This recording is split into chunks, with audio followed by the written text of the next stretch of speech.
All right, my fellow agents. It is I, X7, your host of Zenorama, the podcast of heroes and monsters, your co host of GD Splanations, and your agent of aquatic awesome, sort of, for this movie.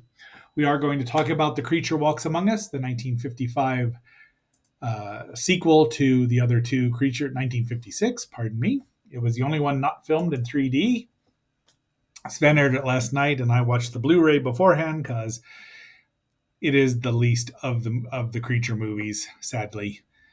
Mostly because it's really kind of dull and sleazy, which is really bad when it's dull and sleazy. But before we get into that, please like, share, subscribe, leave a comment. I know you want to. Let me know what you think about this third Creature movie. They always talk about remakes and sequels and stuff, and the Creature has shown up in other movies, at least a Creature, Mad Monster Party, The Monster Squad, things like that. I guess The Shape of Water, maybe, but I'm glad they haven't remade it. It is a product of its times. I mean, it could be good. A sequel would be fine, not a remake. They'll just, well, be that as it may, please watch a little longer than normal. Hit that subscription bell to be notified of new content every day. And we have some exciting news tomorrow, which will, also start a new animated series. All right, let's dive into this movie.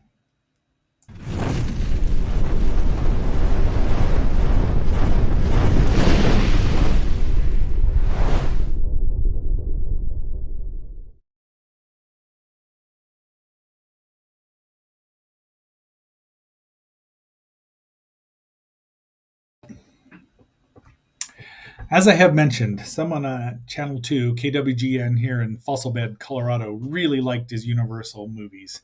This has been confirmed by a friend of mine. Of course, you know him as Agent DA or Brick DePayne. And they showed the Creature movies were on regularly, and I mean regularly. Probably every quarter we got one of them. So I've seen these movies many times, and the first I enjoy the first one's great. There's no topping it. The second one is enjoyable, and this one is not. The Creature Walks Among Us was the only one not filmed in 3D. It was written by Arthur A. Ross, and his name is highlighted. I don't know what he's done. Oh, he wrote the original one too with Harry Essex. I don't know why this is so bleh. The actors are good. Jeff Morrow, Rex Reason. We know his brother Rhodes Reason from King Kong Escapes. Raku Browning, of course, and Don McGowan as the land creature. Raku Browning as the water creature. Was released March 1956. Running time of 78 long minutes. 78 minutes. It's not even 80 minutes, and it took me a while to get through this because there's a lot in there that just was. We'll get into it. It made $1 million, so it probably made money, but it was the end of the franchise, so to speak. And also, a lot of people give it credit for ending the original cycle of Universal Classic Monsters. Now, I think that would have ended if in '48 with Abbott and Costello meet Frankenstein, and then these are more sci-fi, science fiction monsters. But who am I to say? I did enjoy it as a kid, but not nearly as much as the other ones because it just didn't have a lot of creature in it. Really, that's the main problem. John Sherwood was recommended to direct it by Jack Arnold, who did the first two movies. And we start out with a very unhappy couple here. Jeff Morrow as Dr. William Barton and his wife Lee Snowden as Marcia Barton. And you can tell they do a good job. And they're not a happy married couple. She married for money, and he married because she was a showpiece, I guess. Look at that big old car, though. So off they go they're in Florida, the Ocean Harbor. Oh, well, this is following last year's, the creature has escaped. The Gill Man has escaped, although he was shot dead in the last movie and shot dead in the previous movie. So But apparently, he's got a healing factor that rivals Wolverine's or um, Savage Dragon. That's a might be a well, we might be seeing the Savage Dragon in the future. They talked to they convinced Rex Reason as Dr. Thomas Morgan into helping them find the creature. That's what they're after, and off they go. The lots of, I mean, it's really well shot out. They really do say it's a giant rock lobster. There goes a manta ray. Down, down, down. I do love rock lobster. I have since I first heard it on the Dr. Demento show in '79. There's the drawing of the size of the creature compared to the human. Now, since most Hollywood actors are shorter than they say, this makes sense. Oh, good old Marcia is shooting sharks for some no apparent reason, just shooting them. That's just cruel. But they did things like that back then. It was de rigueur. So they're somewhere down near the Everglades. It looks like. I mean, the photography is beautiful. The movie's good looking. I mean, and the print on the Blu-ray is astounding. Look at this. I mean, that's why it's the Blu-ray set is well worth your time if you want it. I mean, it's commentaries on all three movies, extras galore. It's just wonderful. So I highly recommend that as well. The first two movies have a 3D version on them. I don't know if they give you the glasses, but it doesn't matter. They're still great. They have the regular versions as well. They talk to this guy who was attacked by the creature, find the blood of the creature on his thing and on his knife, not his thing. That's a whole different, that's the shape of water, right? So they talk about raptures of the deep here before they go in looking for him. And of course, guess who gets them? There she is. I mean, all these scuba divers are, and they've got this sonar radar like Batfink. Yes, I can reference anything. I really can. I don't know if that's Dr. Borg, Mr. Maurice Manson, possibly. There's a lot of people in this movie. And it's just, I mean, this is the best part. The end and the beginning and the end, to say it properly, are the best parts. Underwater photography is beautiful. There's Rico, of course. Rico doing his thing. Then they know he's there. Such a great costume. Now it's changed a little bit, but it's all right. They change them each time. And then, of course, Marcia gets the bends or rapture of the deep, and she starts dancing. They rescue her, bring her out, and she's kind of the captain. Captain. I don't know if that's. Let's see if he comes up here. Yeah, Jed Grant, who's a sleaze. He's hitting on her, and of course, Rex Reason is interested. Dr. Thomas Morgan's interested in her because they know she's unhappy, but. There he is. They're going to use the Ridocaine or Rido. The same thing they used in the first two movies. The creature, they just keep doing it. I just like they're all smoking and having coffee while they're looking for him. And this reminiscent of the Black Lagoon, which of course they did shoot in Florida. But there's just something missing about this movie, and it's because they're hunting him. They're actually after him. Rodenone. I don't know what that is. And he's just this innocent. I mean, the creature is the victim for sure this time. They do try something new, which is fine. And he gets caught on fire. They do that, everyone, because it's a great visual. And it's burned off all his gills, and so they catch him, they operate on him, they take his gills out and give him lungs or something to that effect. And it's just this, it just goes on and on. And then they see, oh, look, he's healing. And now we see his eyes. Now that's Don McGowan as the creature's semi-human form. What else has he done? Let's see. Tarzan and the Valley of Gold, the Devil's Brigade, the Gum Chewer, the Cowboy Who Walked in, what is that? Blazing Saddles. And he was in lots and lots and lots of television shows. A lot of Rawhide, Have Gun Will Travel. It's the Law of the Land. So I'm trying to see if he was in Prince Valiant as Sir Lancelot. Good on him. The Werewolf, Sheriff Jack Haynes. We'll watch that sometime because it's a very interesting movie. Better than this one. I'm just looking to see if I've seen any more of these. Creation of the Humanoids. Yes, he's actually the lead in that. Have seen that, and it's kind of dull too. That's about it. His final role was in 1979 as Mrs. R's daughter.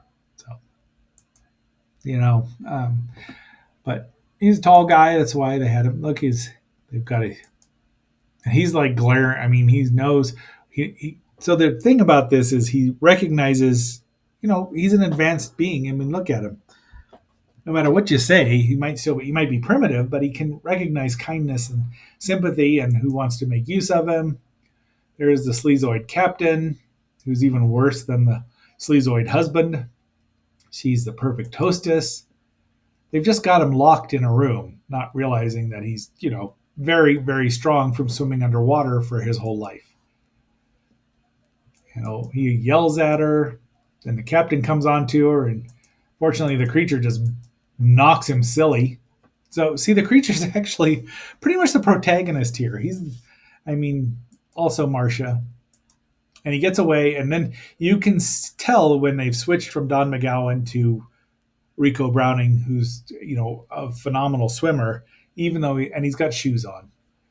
I mean, why would they have put shoes on an unconscious creature who they didn't know was gonna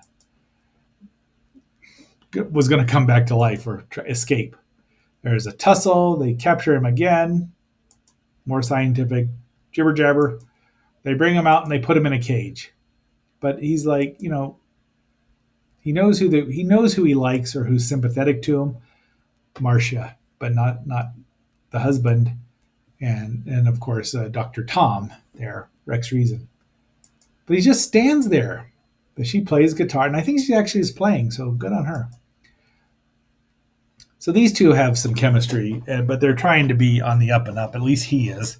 And she's obviously, it's obviously, this is the whole sleazy soap opera stuff that they took the emphasis off the creature and put it on the humans. Now you have to. So he's all bent out of shape because she wants to go swimming. The captain shows up. The creature knows that she doesn't like him. So he's empathetic. He's feeling it. And then a cougar shows up in the Everglades. I suppose it could happen. A puma, a mountain lion, a big cat. The cat attacks the lambs. The creature kills the stuffed cat.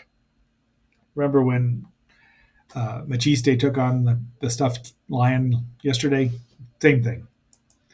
They think he's reverted to the wild, but old Dr. Tom knows what really happened, self-defense. So Dr. Bill, William Barton there, Jeff Morrow, kills Jed Grant for hitting on his wife, throws him in there to frame the creature. Creature does I'm not having that, and show strength, of course, because again, when you're strong underwater, you're stronger on land. And he goes after old Jed, and he sees that Tom is protecting Marcia, so he leaves him alone, and he goes back after Jed. Oh, actually, he goes after not after Jed because Jed's dead. I just wanted to say Jed's dead. And he kills Dr. Bill there, throws him over there. Poor Mr. Bill. And he does look a little bit like Sluggo, doesn't he? There, yeah, a Mr. Bill reference. I got it. And then he just leaves, and they let him go. They try to stop him. They shoot him. They're looking for him. She's leaving. They're like, will I see you again? You can count on it. So now that she's a widow, but when you're an unhappy widow, there's Barney Fife telling him where the creature is. So he looks out there at the ocean. I love this shot. Out of all the movie gets good at the end, as I said. There's about 30 minutes of this movie that's worthwhile. The middle part is just dull and sleazy. And sleazy and dull. But look at this shot. I love this shot. And, he's bleeding. He knows he's dying. He knows this is the end of the run of the movies. Jumps in, swims off, dies. Because, of course, he's a freshwater creature swimming in a saltwater ocean. I know, they did it in the last movie, too, without explaining it. Maybe he's primitive enough that his gills work both ways. We'll never know. There's our players. They don't even credit the creature, but that's all right.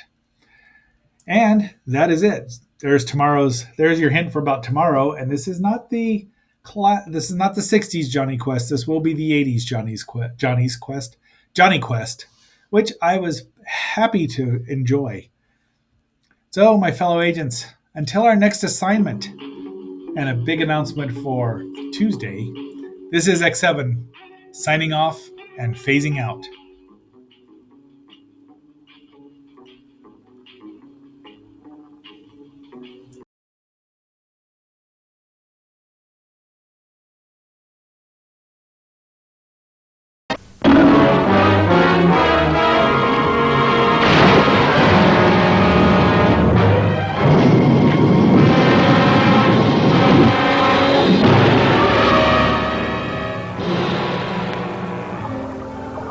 Never before was science so determined.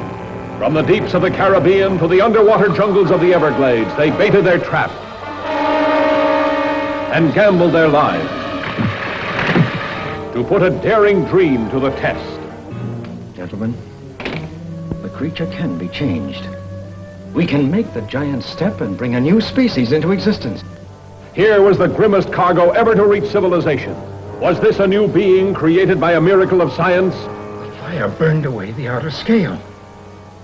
There's a structure of human skin underneath it.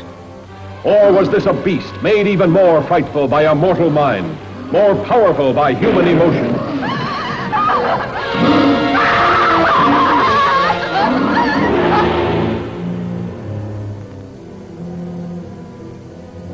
His gills may grow back. Never. His features, his skin, they're more like a human's every day.